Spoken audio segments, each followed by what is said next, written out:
Dear 11th students, நம்ம convocation address written by doctor அறிஞர் அண்ணாதுரை இதுதான் நம்ம பார்த்துக்கிட்டு இருக்கிறோம். இந்த ப்ரீவியஸ் வீடியோவில் அந்த யூனிவர்சிட்டி ஸ்டூடெண்ட்ஸுக்கு இருக்கக்கூடிய அந்த ரெஸ்பான்சிபிலிட்டி எப்படி இருக்கணும் அப்படிங்கிறத அறிஞர் அண்ணா சொன்னார் அப்படிங்கிறத நம்ம பார்த்தோம். இப்போ இந்த வீடியோவில் பாரு, while addressing the University of Brussels, Dr. Radhakrishnan, our former president, made the following statement. இந்த டாக்டர் ராதாகிருஷ்ணன் அவர் ஒரு ஸ்டேட்மெண்ட் சொல்லியிருக்கிறார். என்ன அப்படின்னு சொன்னால், for its proper functioning democracy requires more qualities then other forms of government. அதாவது ஒரு ப்ராப்பர் ஃபங்க்ஷனிங் டெமோக்ரஸி ரெக்வயர்ஸ் அப்படின்னு சொன்னால் தேவைப்படுகிறது, அதாவது விரும்புகிறது. என்ன அப்படின்னா, more qualities then other forms of government. அதாவது ஒவ்வொரு கவர்மெண்ட்டாக இருந்தாலும் சரி, ஒவ்வொரு day by day a kind of development needs, அதாவது ரெக்வயர்ஸ் எது அப்படின்னு சொன்னால் அந்த democracy. It is in the universities that we can develop the true spirit of democracy. இந்த யூனிவர்சிட்டியில் டெமோக்ரஸினுடைய ட்ரூ ஸ்பிரிட்டை நம்ம என்ன செய்யணும் அப்படின்னு சொன்னால் டெவலப் பண்ணணும். Appreciation of others points of view and adjustment of difference through discussions. இப்போ ஒரு டிஸ்கஷன்ஸ் பண்ணும்போது, இப்போ 4 பேர் 5 பேர் டிஸ்கஷன் பண்ணுறாங்க அப்படின்னு சொன்னால், அந்த 4 பேர் 5 பேருடைய கருத்து ஒரே மாதிரி இருக்கும் அப்படிங்கிறதெல்லாம் முடியாது. அப்போ எல்லா கருத்துக்களையும் அக்செப்ட் பண்ணக்கூடிய அந்த அக்செப்டபிலிட்டி கண்டிப்பாக ஒரு ஸ்டூடெண்ட்ஸுக்கு இருக்கணும். அதில் பிரித்து பார்த்து அதிலிருந்து ஒரு டெசிஷன் எடுக்கிற மாதிரி ஒரு அட்ஜஸ்ட்மெண்ட்டு, எல்லாத்தையுமே அட்ஜஸ்ட் பண்ணி போகக்கூடிய ஒரு மனநிலையும் ஒரு குவாலிட்டி நம்ம என்ன செய்யணும்னா டெவலப் பண்ணணும். It can kept healthy and strong by the exercise of individual responsibility and judgment. அப்படி இருந்துச்சு அப்படின்னு சொன்னால் அந்த டெசிஷனும் ஹெல்த்தியாக இருக்கும். ஆனால் அதே நேரத்தில் இண்டிவிஜுவல் ரெஸ்பான்சிபிலிட்டிக்கும் நம்ம என்ன செய்யணும் அப்படின்னா ரெஸ்பெக்ட் பண்ணுற மாதிரி இருக்கும். அப்போ இண்டிவிஜுவல் ரெஸ்பான்சிபிலிட்டிக்கும் நம்ம ரெஸ்பெக்ட் பண்ணணும். அதே நேரத்தில் ஒரு ஸ்ட்ராங் அண்ட் ஹெல்த்தி டெசிஷனும் நம்ம என்ன செய்யணும் அப்படின்னு சொன்னால் இருக்கணும். எதுக்கு? To development of the society, to development of our country. In universities, we have to recall the struggles of the past. இந்த யூனிவர்சிட்டியில் நம்ம ரீகால் பண்ணி பார்க்கணும். ஸ்ட்ரகிள்ஸ் அப்படின்னா போராட்டங்கள், தடைகள். இந்த பாஸ்ட் நம்ம கடந்து வந்த தடைகளையும் கடந்து வந்த போராட்டங்களையும் நம்ம என்ன செய்யணும் அப்படின்னா ரீகலெக்ட் பண்ணி பார்க்கணும். And realise the perils and possibilities, இந்த challenges and opportunities of the present. அதே நேரத்தில் ரியலைஸ் பண்ணணும். என்ன ரியலைஸ் பண்ணணும் அப்படின்னு சொன்னால், பெரில்ஸ் அண்ட் பாசிபிலிட்டிஸ் அதை நம்ம என்ன செய்யணும் அப்படின்னு சொன்னால் ரியலைஸ் பண்ணணும். பெரில்ஸ் அப்படின்னாலே ரிஸ்க்கு, பாசிபிலிட்டிஸ்னால் சான்சஸ், சேலஞ்சஸ்னால் சவால்கள், அண்ட் ஆப்பர்ச்சுனிட்டிஸ் அப்படின்னு சொன்னால் வாய்ப்புகள், சந்தர்ப்பங்கள் of the present. Okay, graduates of the year, I wish you all a prosperous future. இந்த கிராஜுவேட்ஸுக்கு என்னுடைய வாழ்த்துக்கள், ப்ராஸ்பரஸ் ஃபியூச்சருக்கு. For after all, the immediate concern of every individual graduate or no graduate is to acquire the means for a decent living. That is the first motivation for all human activity and no one can ignore it. முதல்ல living எப்படி இருக்கணும் அப்படின்னு சொன்னால் decent living அப்படின்னு சொன்னால், இப்போது பார்த்தீங்க அப்படின்னு சொன்னால் அந்த college students, university students mostly என்ன பண்ணுவாங்க அப்படின்னு சொன்னால் ஜாலியாக இருப்பாங்க. அவங்களுடைய லிபர்ட்டியை என்ன செய்வாங்கன்னா ஜாலியாக என்ஜாய் பண்ணுறாங்க. ஆனால் அதே நேரத்தில் அந்த liberty which doesn't affect others. This is a kind of decency. இதே மாதிரி ஒவ்வொரு கிராஜுவேட்டும் ஒவ்வொரு ஃபீல்டுலையும் அந்த என்ன செய்யணும், ஜென்யூன்னஸை ஃபாலோ பண்ணணும். அதே நேரத்தில் என்ன செய்யணும் அப்படின்னா டெடிகேஷன் வேணும். அதைத்தான் இந்த இடத்துல என்ன செய்கிறாரு அப்படின்னு சொன்னால் அதுதான் டீசென்ட் லிவிங் அப்படிங்கக்கூடியது. And that is the first motivation for all humans activity and no one can ignore it. இதுதான் ஃபஸ்ட்டு. இது யாருமே இக்னோர் பண்ண முடியாது. But that ought not to be the sole objective. Something higher and nobler than mere individual material advancement is expected of you. For remember that this university education is a privilege that you enjoy, for which you are deeply indebted to the community of which you are a member.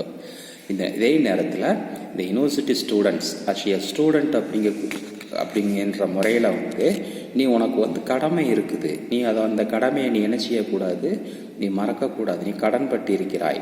நீ எந்த ஒரு சொசைட்டியில், எந்த ஒரு கம்யூனிட்டியில், எந்த ஒரு நாட்டில் நீ இருக்கிறாயோ அதுக்கு வந்து நீ ஒரு நன்றி கடன் செலுத்துவதற்கு உனக்கு ஒரு கடமை இருக்குது. அந்த ஒரு நன்மை, அதாவது என்னென்னா பெனிஃபிஷியல் மேனரில் நீ என்ன செய்யணும் அப்படின்னா ஒரு நன்மை தரக்கூடிய ஆக்கப்பூர்வமான சிந்தனைகளை சிந்திச்சு இந்த கம்யூனிட்டிக்கும் சொசைட்டிக்கும் நாட்டுக்கும் நீ கடமையாற்றுவதற்கு நீ கடன்பட்டிருக்கிறாய் அப்படின்னு சொல்லியிருக்கிறாப்புல. Most of the money needed for maintaining institutions of higher education come from the revenues collected from the community through the state, and a good proportion of that revenue comes from the tailors and the toilers. இப்போது ஒரு institution run பண்ணணும் அப்படின்னு சொன்னாலும், இந்த யூனிவர்சிட்டியே run பண்ணணும் அப்படின்னு சொன்னாலும் அந்த மணி எப்படிங்கக்கூடியது, இப்போது அந்த யூனிவர்சிட்டிஸ் அந்த இன்ஸ்டிடியூஷன் ரன் பண்ணுறதுக்கு வந்து பணம் வந்து ஒரு முக்கியமான விஷயம். அந்த பணம் அப்படிங்கக்கூடியது அது யார் மூலமாக வருகிறது, யாருடைய பணம் அப்படின்னு சொன்னால் tellers and the toilers. Hard work பண்ணி மண்ணில் வேர்வை சிந்தி உழைக்கக்கூடிய மனிதர்களுடைய பணம் அது. Men who did not enjoy this privilege, men who willingly submit themselves to discomfort so that they can enable the next generation to lead a better life. அதாவது அந்த ஹார்ட் ஒர்க்கர்ஸ், உழைப்பாளிகள், அவங்க வேர்வை சிந்தி அந்த ஏர்ன் பண்ண அந்த பணம் தான் இவ்வளோ பெரிய இன்ஸ்டிடியூஷனாகவும் இவ்வளோ பெரிய யூனிவர்சிட்டியாகவும் இந்த பில்டிங்ஸாகவும் இந்த ரூபத்தில் வந்து இருக்குது. அந்த உழைப்பாளிகள் எல்லாமே அடுத்த ஜெனரேஷன் வந்து ஒரு பெட்டர் ஜெனரேஷன் ஆக உருவாகணும் அப்படிங்கிறதுக்காகத்தான் தன்னுடைய வேர்வையும் பணத்தையும் வந்து என்ன செய்கிறாங்க அப்படின்னு சொன்னால் இப்படி ஸ்பெண்ட் பண்ணுறாங்க. ஓகேவா? May I ask you, how are you going to repay? நான் ஸ்டூடெண்ட்ஸுகளாக உங்கள்கிட்ட நான் கொஷின் கேட்குறேன். இதெல்லாம் எப்படி நீங்கள் கைமாறு செய்ய போகிறீங்க, நன்றி கடன் செலுத்த போகிறீங்க? அவங்கள் பட்ட அந்த கஷ்டத்துக்கும் வேர்வை துளிகளுக்கும் நீங்கள் என்ன பதில் சொல்ல போகிறீங்க? எப்படி வந்து அதை ஒரு பிராயச்சித்தம் பண்ண போகிறீங்க? What is to be your contribution to the social chest on which you have drawn so largely? இந்த சோசியல் செஸ்ட்டுக்கு வந்து உங்களுடைய பங்கீடு என்ன? நீங்கள் என்ன பண்ண போகிறீங்க? Unless you replenish it richly, coming generations will find only an empty coffer. நீங்கள் அந்த மாதிரி பண்ணலாம் அப்படின்னு சொன்னால் ஒரு மிகப்பெரிய அளவில் வந்து உங்களுடைய பங்கீடு வந்து இந்த சொசைட்டிக்கும் இந்த நாட்டுக்கும் இந்த ஹியூமன் பீயிங்க்கும் இல்லை அப்படின்னு சொன்னால் நெக்ஸ்ட் ஜெனரேஷன் வந்து என்ன செய்யும் அப்படின்னு சொன்னால் அஃபெக்ட் ஆகும். Your superior education increases your responsibility. உங்களுடைய சுப்பீரியர் எஜுகேஷன் வந்து உங்களுடைய பொறுப்புணர்ச்சியை வந்து என்ன செய்யும் அப்படின்னு சொன்னால் அதிகப்படுத்துது டு சொசைட்டி, இந்த சொசைட்டிக்கு. And therefore apart from or along with your own individual advancement, society has got a right to expect and acquire a return from you. இந்த சொசைட்டி வந்து உங்ககிட்ட இருந்து ஏதோ ஒரு எதிர்பார்க்கறதுக்கு உரிமை இருக்குது. என்ன எதிர்பார்க்குறது? ஒரு நல்ல சொசைட்டி உருவாகணும் அப்படிங்கிறது தான் அவங்களுடைய எக்ஸ்பெக்டேஷன். அவங்களுடைய எதிர்பார்ப்புகளை நிறைவேற்றக்கூடிய கடமை வந்து உங்களுக்கு இருக்குது அப்படின்னு சொல்கிறாங்க. இந்த குழந்தைகள், அதாவது இந்த சொசைட்டிக்கு வந்து ரைட் இருக்குது. என்ன ரைட் இருக்குது அப்படின்னு சொன்னால் எக்ஸ்பெக்ட் பண்ணதுக்கு ரைட் இருக்குது, உரிமை இருக்குது. எதுக்கு அப்படின்னு சொன்னால் நான் அக்வயர் ரிட்டர்ன் ஃப்ரம் யூ, உங்கள்கிட்ட இருந்து அப்படிங்கிறது இந்த இடத்துல வந்து அந்த யூனிவர்சிட்டி ஸ்டூடெண்ட்ஸுகள்கிட்ட இருந்து. Not so much in terms of money as in terms of service. அந்த எதிர்பார்ப்பு வந்து மணி அடிப்படையில் இல்லை, பணத்தை எதிர்பார்க்கலை. அவங்க எதிர்பார்க்கறது உன்னுடைய சர்வீஸ், உன்னுடைய பணிகள், உன்னுடைய சேவைகளை எதிர்பார்க்குறாங்க. in turning up the society, in bringing light into the dark alleys, sunshine into dingy places, solace into the afflicted, hope unto the despondent, and a new life unto everyone. Despondent அப்படின்னா ஏமாற்றம், ஒரு டிசப்பாயின்ட்மெண்ட்டு. அப்படி எதிர்பார்க்கக்கூடிய அந்த சொசைட்டிக்கு வந்து நீங்கள் ஒரு ஏமாற்றத்தை கொடுக்கக்கூடாது. அப்போது எப்படி நடந்துக்கணும் அப்படின்னு சொன்னால், டீசன்ட் லைஃப், டீசன்ட் லிவிங் ரொம்ப முக்கியம். அதே நேரத்தில் இந்த சொசைட்டி வந்து, இந்த சொசைட்டியில் இருக்கக்கூடிய அடிமட்ட மக்கள்லேருந்து அவங்களுடைய வேர்வை சிந்தி அந்த பணம் மூலமாக தான் ஒவ்வொரு ஸ்டூடெண்ட்டும் உருவாக்கப்படுகிறான், ஒவ்வொரு இன்ஸ்டிடியூஷனும் உருவாக்கப்படுகிறது, ஒவ்வொரு யூனிவர்சிட்டியும் உருவாக்கப்படுகிறது. அப்போது அந்த சொசைட்டி வந்து அந்த கிராஜுவேட்ஸ்கிட்ட இருந்து ஒரு எதிர்பார்ப்பு இருக்குது. அந்த எதிர்பார்ப்பு மணி அடிப்படையில் இல்லை, சர்வீஸ் ஓரியன்டாக இருக்குது. அப்படிங்கிறத தான் இதில் வந்து என்ன செய்கிறாருன்னா சொல்கிறாரு. Unless service is the outcome, the sermons become sweet nothing.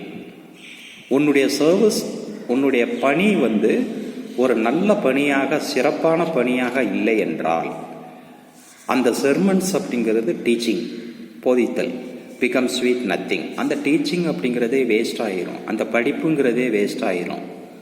இப்போ கூட உன்னுடைய வீட்டில் கூட சொல்லுவாங்க இல்லையா, படித்த பையன் மாதிரியா பேசுகிற, படித்த பையன் மாதிரியா நடந்துக்கிடுற, படித்த பையன் மாதிரியா இந்த வேலையெல்லாம் பண்ணுற, இந்த மாதிரி சொல்கிறாங்க. அப்போது படித்தவர்கள் அப்படின்னு சொன்னால் அவங்கள்ட்ட இருந்து ஏதோ ஒரு நல்ல விஷயங்கள் வந்து எதிர்பார்க்குறாங்க. அந்த நல்ல விஷயங்கள், நல்ல சர்வீஸ் வந்து கிடைக்கல அப்படின்னு சொன்னால் அந்த படிப்பும் வேஸ்ட்டு. அந்த படிப்புக்கு சொல்லி கொடுத்த அந்த சர்மன்ஸ், அந்த டீச்சிங்கும் வேஸ்ட்டு அப்படிங்கிறத சொல்கிறாரு. As Jefferson stated, we must dream of an aristocracy of achievements arising out of a democracy of opportunities. இந்த இதை வந்து அண்டர்லைன் பண்ணிக்கோ. we must dream of an aristocracy. aristocracy அப்படின்னால ரிச்னஸ், நம்மளுடைய சாதனைகளில் நாம் பணக்காரனாக இருக்கணும். Arising out of a democracy of opportunities. அதாவது நம்ம எவ்வளவு பணம் வச்சுருக்கிறோம் அப்படிங்கிறதெல்லாம் மேட்ரு இல்லை, எவ்வளவு சாதிச்சிருக்கிறோம் அப்படிங்கிறது தான் மேட்ரு. அப்படிங்கிறது தான் இதில் சொல்கிறாரு. And when I seek your help and cooperation in the supreme task of serving society, please do not to wink and to smile, say it is all so easy to say. I am not unaware of the difficulties in the way, nor am I going to brush aside the influence of the environment on you. அதாவது எந்த ஒரு விஷயமா இருந்தாலும் சொல்கிறது easy, அதை செயல்படுத்துறது கஷ்டம். Advice பண்ணுறது easy, ஆனால் அதை ஒர்க் அவுட் பண்ணுறது கஷ்டம். ஆனால் நான் சொல்கிறது ஈஸியாக இருந்தாலும் அதை நீ ஃபாலோ பண்ணுறதுக்கு வந்து நீ ரொம்ப ரிஸ்க் எடுத்தே ஆகணும். பல ஸ்ட்ரகிள்ஸ் வரலாம். You can face many struggles to follow your aim. உன்னுடைய எய்மை ஃபாலோ பண்ணுறதுக்கு நீ வந்து பல ஸ்ட்ரகிள்ஸ் ஃபேஸ் பண்ணலாம். ஆனால் அதெல்லாம் நீ தாண்டி தான் என்ன செய்யணும்னா, இந்த சொசைட்டிக்கும், இந்த ஹியூமன் பீயிங்க்கும், இந்த நாட்டுக்கும் நீ கடன் படணும், சேவை பண்ணணும். Maybe the world in which you are to begin the journey is one which will dim your hope, disturb your determination. அதாவது அதான் சொன்னேன் இல்லையா, பல ஸ்ட்ரகிள்ஸ் வரலாம். உன்னுடைய ஹோப்பை வந்து டிம் ஆகலாம், டிஸ்டர்பன்ஸ் வரலாம். அதாவது அந்த டிஸ்டர்பன்ஸ் எதுக்கு அப்படின்னு சொன்னால், டிஸ்டர்ப் யுவர் டெட்டர்மினேஷன். டெட்டர்மினேஷன் அப்படின்னு சொன்னால் முடிவு பண்ணுறது, கன்ஃபர்மேஷன், கன்க்ளூஷன் அப்படின்னு சொல்லுவோம் இல்லையா, அந்த இது. You may come face to face with the unpleasant side of practices widely differing from the principles inculcated in you. அதாவது many you can face in an unpleasant situation, unpleasant experiences கூட நீ என்ன செய்யலாம் அப்படின்னு சொன்னால் ஃபேஸ் பண்ணலாம். ஆக attaining aim is not an easy. அதாவது எய்ம் அடைகிறது அப்படிங்கிறது ஒரு சாதாரண எளிமையான ஒரு விஷயம் கிடையாது. You have to struggle your self. என்ன செய்யணும், ஸ்ட்ரகிள் பண்ணியே ஆகணும். You may find self seekers enthroned and the peasant worker decried. Tyranny of all sorts may stare at you and every step you take will be a struggle. அதாவது நீ எடுத்து வைக்கக்கூடிய ஒவ்வொரு அடியும் ஒவ்வொரு போராட்டமாகத்தான் இருக்கும். I admit that the environment is such that even people with robust optimism will be discouraged and forced to take to the path of easy and comfort. Path அப்படின்னு சொன்னாலே வே அப்படிங்கக்கூடியது, ஈஸ் அப்படின்னா சிம்பிள், கம்ஃபோர்ட் அப்படின்னா convenient. அப்போது நீ எடுத்து வைக்கக்கூடிய ஒவ்வொரு ஸ்டெப்புமே வந்து எப்படி இருக்கும் அப்படின்னு சொன்னால் போராட்டங்கள் நிறைந்ததாக தான் இருக்கும். அதெல்லாம் நீ ஃபேஸ் பண்ணி தான் உன்னுடைய எய்ம் வந்து என்ன செய்யணும் அப்படின்னு சொன்னால் இம்ப்ளிமெண்ட் பண்ணணும், எய்மை வந்து அட்டைன் பண்ணணும். ஓகேவா? மீதி நம்ம நெக்ஸ்ட் வீடியோவில் பார்க்கலாம். ஓகே, பாய்.